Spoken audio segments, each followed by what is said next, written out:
Uttar Pradesh merit police भर्ती वर्ष 2015 में संघर्ष कर रहे प्रदेश के समस्त याची भाई बहनों को जय हिंद।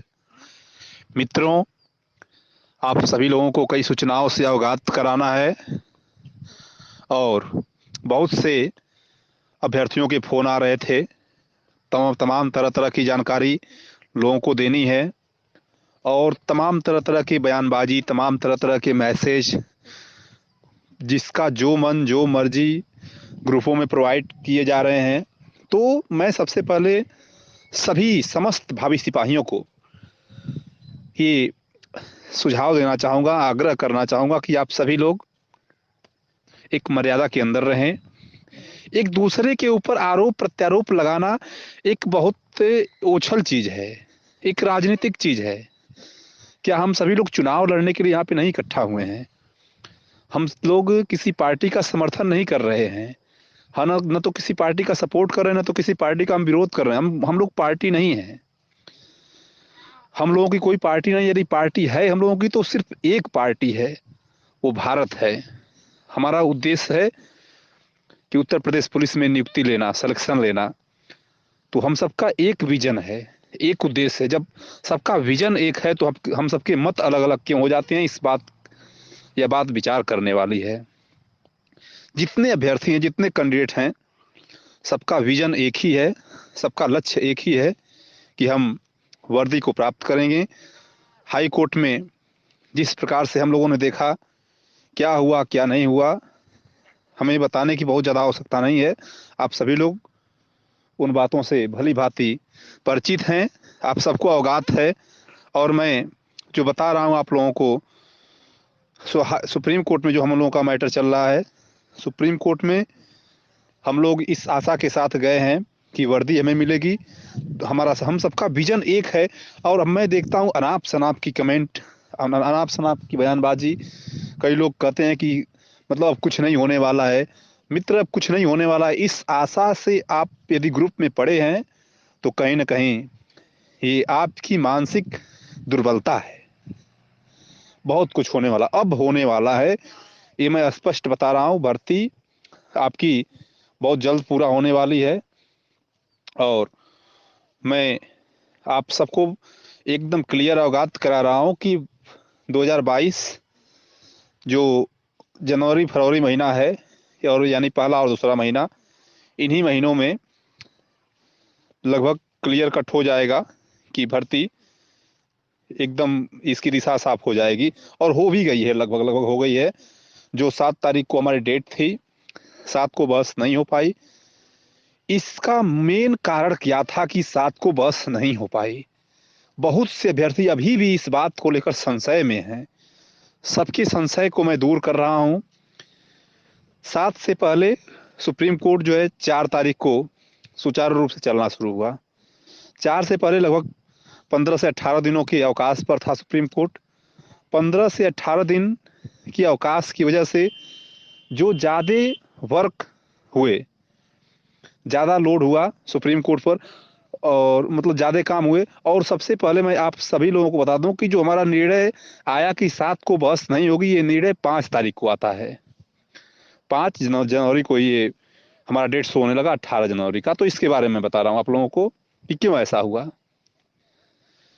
जो 7 को डेट लगी हुई थी, वो 5 को हमने देखा कि पूरे भारत भारत के लगभग 4-5 राज्यों में चुनाव होने वाले हैं। तो इस कंडीशन में सुप्रीम कोर्ट के और भी कार्य बढ़ जाते हैं। और उसमें सबसे प्रमुख ये है कि उत्तर प्रदेश में इलेक्शन है। तो उत्तर प्रदेश में इलेक्शन होने की वजह से एक एक्स्ट्रा वर्क हो जाता है पूरे भारत पर। तो भारत की सबसे बड़ी जो जुडिशरी है, सुप्रीम कोर्ट, इस पर भी वर्क पड़ा। और जो मोस्ट इम्पॉर्टेंट वर्क थे उसको प्रायोरिटी ज़्यादा दी जाती है, क्योंकि जो जिससे हमारी, जैसे हमारी डेट हाई कोर्ट में लगती आई 1 डेट, 2 डेट, 4 डेट, 10 डेट लगती गई। हम अभी भी वेट कर रहे हैं, परंतु वही कंडीशन अप्लाई होती है सुप्रीम कोर्ट में भी। सुप्रीम कोर्ट में भी हमारी डेट लग रही है, बट हम उसका वेट कर रहे हैं। यदि हम एक डेट का और वेट करते हैं तो इसमें हमें हमारे समय का तो नुकसान हो रहा है, परंतु हम कर सकते हैं। ये संभावना है और संभव भी है। परंतु जो राज्य के लगभग 22-25 करोड़ लोगों के लिए जो कार्य है उसको टाला नहीं जा सकता है।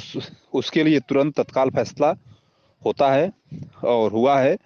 इसलिए हमारी डेट अपने आप जो है कि जो 7 को थी, जो इम्पोर्टेंट वर्क थे राज्यों के, इसको देखकर इसको पूर्ण करके हमारी डेट जो है 7 की डेट को 18 को पोस्टपोन किया गया है और कुछ नहीं हुआ है, केवल ट्रांसफर किया गया है। और इसमें जो राज्य सरकार की तरफ से काउंटर नहीं आया था और कई जो काउंटर नहीं था, उसमें भी अब एक राज्य सरकार को एक और मौका भी मिल गया है और उसमें ये राज्य सरकार के लिए पोस्टपोन होना एक डेट के समान है। उनको हर हालत में काउंटर देना है और काउंटर आप सभी लोग जान रहे हैं। काउंटर की स्थिति के बारे में अजय प्रकाश मिश्रा जी ने सब कुछ अवगत करा दिया है। और काउंटर में क्या आ सकता है, जो बातें काउंटर में पहले वो दिए हैं हाई कोर्ट में, 2 बार जो दिए हैं काउंटर में, उसके अतिरिक्त कुछ भी नहीं दे सकते हैं। उसके अतिरिक्त कुछ भी एक भी पॉइंट वो काउंटर में एक्स्ट्रा नहीं कर सकते हैं, क्योंकि उससे अतिरिक्त वो करेंगे तो वो खुद उनके लिए अपने आप के लिए समस्या खड़ा कर लेंगे।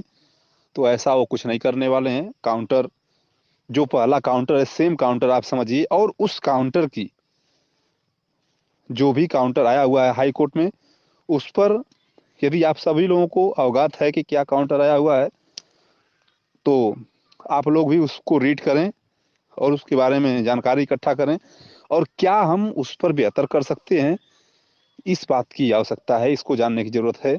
हम जो उस पर उसके लिए जो भी बेहतर करेंगे उस काउंटर के खिलाफ, जो भी काउंटर हाई कोर्ट में सेम काउंटर आएगा, इसमें कोई बट नहीं है। क्योंकि काउंटर जो आया था उसी काउंटर को ही हम लोग काउंटर किए हैं, उसको ही अपना बेस बनाया गया है। तो अब उस पर जो देंगे अतिरिक्त कुछ नहीं देने वाले हैं। काउंटर को काउंटर किया गया है और अब जो समय चल रहा है, इस समय निश्चित रूप से जो आचार संहिता, संवैधानिक आचार संहिता लग गई है, इसमें किसी भी अभ्यर्थी को किसी ऐसी वैसी बातें नहीं करनी चाहिए कि जिससे किसी प्रकार का उन्हें समस्या हो। क्योंकि आप एक भावी सिपाही हैं, आपको आप पे किसी एक छोटी सी गलती की वजह से आपको समस्या खड़ा हो, आप सभी लोग समझदार हैं। सबसे आग्रह है कि आप लोग कुछ भी ऐसा काम न करें, ऐसा कदम न उठाएं जिससे कल के डेट में आपको समस्याओं का सामना करना पड़े। मैं पुनः आप सभी लोगों को काउंटर के बारे में अवगत करा रहा हूँ। काउंटर जो दिल्ली आया है, काउंटर क्या क्या आया है, ये बातें भी खुलकर सामने अब तक आ चुकी होती, परंतु आप सभी लोग स्थिति को देख रहे हैं। इलेक्शन की स्थिति की वजह से कुछ समस्या हुई है और जो धरने की बात चल रही थी, धरना इस समय तो बिल्कुल होने वाला नहीं है, ना होगा।